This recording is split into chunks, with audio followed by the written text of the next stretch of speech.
Cabin Mate 24 hours study hall and work space mobile app download చేసుకుని ఇప్పుడే మీ cabin book చేసుకోండి. పహల్గామ్ ఉగ్ర దాడి తర్వాత రెండు దేశాల మధ్య ఎలాంటి పరిస్థితులు నెలకొన్నాయో తెలిసిందే. భారత్లో ముఖ్యంగా దౌత్యపరమైనటువంటి కీలక నిర్ణయాల తర్వాత భారతదేశంలో ఉన్నటువంటి పాకిస్తానీలందరినీ కూడా వెనక్కి పంపాలనేటువంటి నిర్ణయం తీసుకుంది. ఈ నేపథ్యంలో తాజాగా భారత్కు వచ్చినటువంటి పాకిస్తానీలందరినీ కూడా వెనక్కి పంపించేటువంటి ప్రక్రియలో సంచలన విషయాలు వెల్లడవుతున్నాయి. మన తెలుగు స్టేట్లో హైదరాబాద్లో కూడా తెలంగాణలో కూడా పాకిస్తాన్ నుంచి వచ్చినటువంటి సుమారుగా 230 మంది ఆ దేశం నుంచి వచ్చినటువంటి వారు ఉన్నారంటూ కూడా గుర్తించారు. ఈ నేపథ్యంలో వారు ఏ వీసా మీద ఉన్నారు, ఎంతకాలంగా ఉంటున్నారు, ఎప్పుడు మళ్ళీ వాళ్ళు రిటర్న్ పంపించాలనేటువంటి దానిపైన పోలీసులు ఆరా తీస్తున్నారు. ఈ నేపథ్యంలో ఒక వ్యక్తి ఎలాంటి వీసా లేకుండా అక్రమంగా హైదరాబాద్కి చొరబడ్డట్టుగా గుర్తించారు. దీంతో ఒక్కసారిగా ఆందోళన నెలకొంది. అతను ఏ ఉద్దేశంతో ఇక్కడికి రావడం జరిగింది, ఇంకా ఎంతమంది ఇలా అక్రమంగా వలస వచ్చినటువంటి వ్యక్తులు పాకిస్తాన్ నుంచి వచ్చిన వారు ఉన్నారనేటువంటి అంశం కూడా ఒకసారిగా వైరల్గా మారుతుంది. దీనికి సంబంధించి పూర్తి వివరాలు చూద్దాం. చార్మినార్ నుంచి మా ప్రతినిధి ప్రేమ్ లైవ్లో సిద్ధంగా ఉన్నారు. ప్రేమ్, పాత బస్తీ కేంద్రంగా పాకిస్తానీలకు చాలా మంది అక్కడికి వచ్చినట్టుగా తెలుస్తుంది. దాంట్లో లీగల్గా ఉన్న వాళ్ళందరైతే ఒక వ్యక్తి ఇల్లీగల్ గా నేపాల్ మీద నుంచి వచ్చి హైదరాబాద్ కి ఎవరికి తెలియకుండా వచ్చినటువంటి ఒక వ్యక్తి ఉన్నట్టుగా సమాచారం అందుతుంది. దీనికి సంబంధించిన అప్డేట్స్ ఏంటి? ఇప్పుడు ప్రస్తుతం మనం చూసుకుంటే ఈ పెహల్గామా దాడి జరిగిన దగ్గర నుంచి దాదాపు ఈ రోజు వరకు కూడా కేంద్ర ప్రభుత్వం హై అలర్ట్ ప్రకటించిన నేపథ్యంలో చాలా ప్రాంతాల్లో కూడా పోలీస్ బందోబస్తు విపరీతంగా ఏర్పాటు చేశారు. అదే దేశవ్యాప్తంగా కూడా ఒక 14 కేంద్రాలను, అంటే 14 రెడ్ జోన్ ప్రదేశాలుగా ప్రకటించారు. అక్కడ ఎలాంటి యాక్టివిటీస్ లేకుండా, అంటే ఎలాంటి ఉగ్రవాద చర్యలు లేకుండా కూడా ఏర్పాట్లు చేస్తున్నారు. అయితే ముఖ్యంగా నేపాల్ నుంచి చొరబాటుదారులు చాలా మంది ఇప్పుడే కాదు, మొదటి నుంచి కూడా ఇది ఉన్న సంస్కృతి. అంటే బంగ్లాదేశీయులు కావచ్చు, అదేవిధంగా పాకిస్తాన్ కు చెందిన చాలా మంది కూడా వాళ్ళను వలసదారులు అనాలా లేదంటే చొరబాటుదారులు అనాలా తెలియదు, మొత్తానికైతే ఇలా పెద్ద ఎత్తున ఇక్కడికి తరలి వస్తుంటారు. అంటే ఇక్కడ అఫీషియల్ గా మనం చూడొచ్చు, ఈ 14 జోన్లలో పోలీసులు ఆక్టోపస్ బృందాలను ఏర్పాటు చేసి ప్రత్యేకమైన కట్టుదిట్టమైన చర్యలు చేపడుతున్నారు. అయితే మనం ప్రస్తుతం చార్మినార్ దగ్గర ఉన్నాం. ఇక్కడ చూడొచ్చు లక్షలాది మంది, దాదాపు ఇలా ఆదివారం కావడంతో లక్షలాది మంది ఇక్కడ వ్యాపారాలు చేసుకుంటుంటారు. ఇక్కడ మొత్తం యాక్టివిటీస్ జరుగుతుంటే మరోవైపు పోలీస్ బందోబస్తు కూడా ఉంది. అయితే ఏదైతే మనం ఇప్పుడు చొరబాటుదారుల గురించి మాట్లాడుకుంటున్నామో, చొరబాటుదారులు చాలా మంది ఇక్కడ ఉంటారు.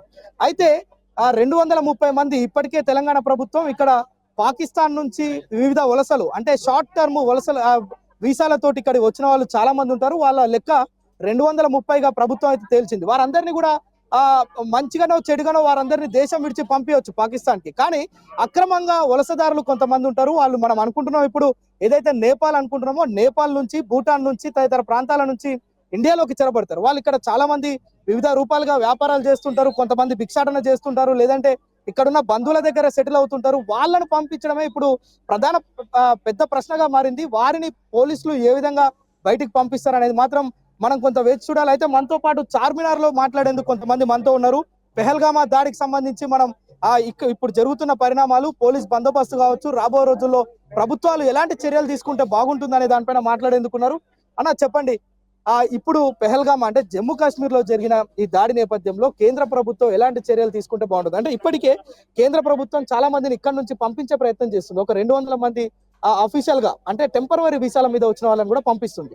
కానీ అలా కాకుండా చొరబాటుదారులు చాలా మంది ఉంటారు. వాళ్ళని ఏ విధంగా పంపిస్తే బాగుంటుంది అంటే మీ అభిప్రాయం?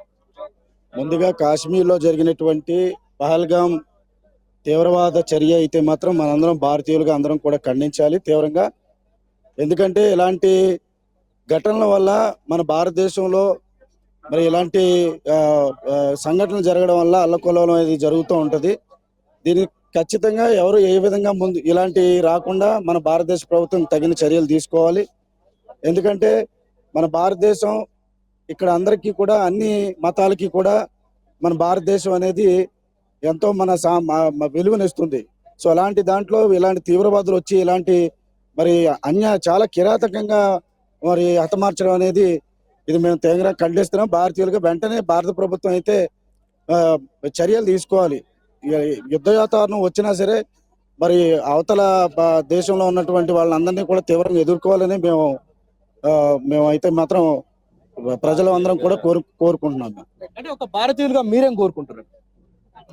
మేమైతే భారతీయులుగా ఇటువంటి తీవ్రమైన చర్యలు అనేది చాలా తప్పు. ఇది ఇలా చేయడం అనేది చాలా దారుణమైన తప్పు.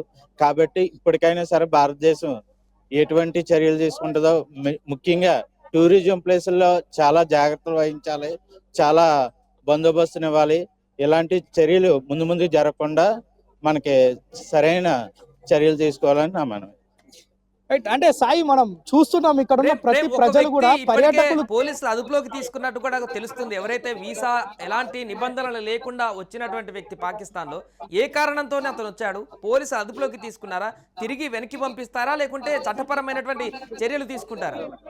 100% వెనక్కి పంపించే ప్రయత్నమే చేస్తారు. ఎందుకంటే అక్రమంగా చొరబాటుకు గురైన వారు ఎవరైతే ఉన్నారో వారందరినీ కూడా పాకిస్తాన్ పంపించడం, మరోవైపు ఇండియన్స్ గా ఉన్న పాకిస్తాన్ ఇక్కడున్న ముస్లిమ్స్ వాళ్లకు ఎలాంటి హాని జరగకుండా చర్యలు తీసుకునే ప్రయత్నం కూడా చేస్తున్నారు. మరోవైపు చూస్తే దాదాపు 230 మంది, అంటే అఫీషియల్ గానే మనకి ఈ రోజు పోలీస్ శాఖ తెలంగాణ డీజీపీ 230 మంది పాకిస్తాన్ నుంచి వివిధ వీసాలు తీసుకొని లోపలికి ఎంటర్ అయ్యారన్నారు. వారందరినీ కూడా పంపిస్తారు. వాళ్ళ వల్ల ఎలాంటి ప్రాబ్లం ఉండదు. ఎందుకంటే ఒక రోజు ముందో వెనకనో, అంటే ఈ రోజు 27వ తేదీ ఈ రోజుకి కొంతమందిని పంపించే ప్రయత్నం చేస్తున్నారు.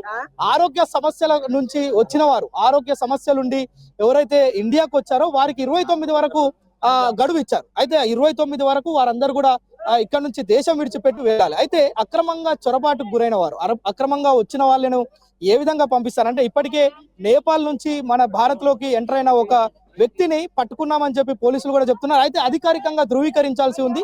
అది అధికారికంగా ధృవీకరిస్తే మనకు అంటే అతన్ని ఎలా పంపిస్తారా, లేదంటే శాఖపరమైన చర్యలు తీసుకుంటారా, లేదంటే అతను ఏదైనా ఉగ్రవాద చర్యల కోసం వచ్చాడా అనేది మాత్రం విచారణ తేలుతుంది. అయితే మొత్తానికి ఈ యొక్క ఉగ్రవాద చర్యలను తిప్పుకొట్టేందుకు, అదేవిధంగా పాక్ ను మొత్తం కట్టడి చేసేందుకు, అష్టదిగ్బంధనం చేసేందుకు ఓవైపు కేంద్ర ప్రభుత్వం కావచ్చు, భారత ఆర్మీ కూడా అన్ని విధాలుగా సంసిద్ధంగా ఉంది. మొత్తానికి ప్రజలకు ఎలాంటి ఇబ్బందులు లేకుండా, అంటే ఇప్పుడే మనం చూస్తున్నాం ఏదైతే పాకిస్తాన్ బార్డర్ లో ఉన్న మన భారత్ లో ఉన్న సరిహద్దు ప్రాంతాలు ఉన్నాయో అక్కడ రైతులను ప్రభుత్వం హెచ్చరించిన పరిస్థితి. ఎవరైతే వ్యవసాయం చేసుకునేందుకు ఆ బార్డర్ ప్రాంతాలకు వెళ్తారో వారెవ్వరు కూడా వ్యవసాయ పనులకు వెళ్ళవద్దని కూడా చెప్పి ఆదేశాలు ఇవ్వటం, మరోవైపు ఎక్కడికక్కడ కుంబింగ్ కేంద్రాలు ఏర్పాటు చేయడం, అంటే ఏ క్షణాన ఏం జరుగుతుందో అనే ఒక ఉత్కంఠ భారత్ పాక్ సరిహద్దుల్లో జరుగుతుంది. అయితే మనం హైదరాబాద్ కు సంబంధించిన విషయం చూస్తే మనం ప్రస్తుతం చార్మినార్ దగ్గర ఉన్నాం. మనం చూడొచ్చు విజువల్స్ లో అన్ని రకాల ప్రజలు ఉన్నారు. ఇక్కడ ముస్లిమ్స్ ఉన్నారు, హిందూస్ ఉన్నారు, క్రిస్టియన్స్ ఉన్నారు, ఇతర దేశాలకు సంబంధించిన టూరిస్టులు కూడా ఇక్కడ ఉంటారు. నిత్యం ఈ యొక్క చార్మినార్ ను చూసేందుకు వందల సంఖ్యలో, వేల సంఖ్యలో వస్తుంటారు. ఈ రోజు ఆదివారం కావడంతో ఇసుకేస్తే రాలనంత జనాలు ఉన్నారు. అయితే వీరందరూ కూడా ఎప్పుడు ప్రతి ఆదివారం ఇలాగే ఉంటుంది. ఇక్కడ కూడా పటిష్టమైన బందోబస్తు ఏర్పాటు చేసి ఎక్కడ ఎలాంటి అవాంఛనీయ సంఘటనలు చోటు చేసుకోకుండా పోలీసులు అయితే చర్యలు తీసుకున్న పరిస్థితి అయితే ఉంది. Sai, right, thank you Prem. So మొత్తానికి అది ఒక వ్యక్తి ఎలాంటి పర్మిషన్ లేకుండా హైదరాబాద్ లో ఉన్నట్టుగా తెలుస్తుంది. పాకిస్తాన్కి సంబంధించినటువంటి వ్యక్తి ఇప్పటికి 230 మంది పాకిస్తాన్ నుంచి ఇక్కడికి తెలంగాణకు వచ్చినట్టుగా చెప్తున్నారు. దాంట్లో లాంగ్ టర్మ్ వీసా ఉన్నటువంటి వారు 190 మంది పైగా ఉన్నారు. షార్ట్ టర్మ్ వీసా కొంత తక్కువ మంది ఉన్నారు. సో ఇప్పటికిప్పుడు షార్ట్ టర్మ్ వీసా వాళ్ళందరినీ కూడా వెనక్కి పంపించేటువంటి ప్రయత్నాలు కొనసాగిస్తున్నారు. మరొక వైపు దీంట్లో ఒక వ్యక్తి మాత్రం ఎలాంటి వీసా లేకుండా, పర్మిషన్ లేకుండా నేపాల్ మీదుగా చొరబడ్డట్టుగా తెలుస్తుంది. ఇండియాలోకి హైదరాబాద్ కేంద్రంగా అతను వ్యక్తి ఉన్నట్టుగా కూడా తెలుస్తుంది. ఈ నేపథ్యంలో ఒక్కసారి అలర్ట్ అయ్యారు పోలీసులందరూ.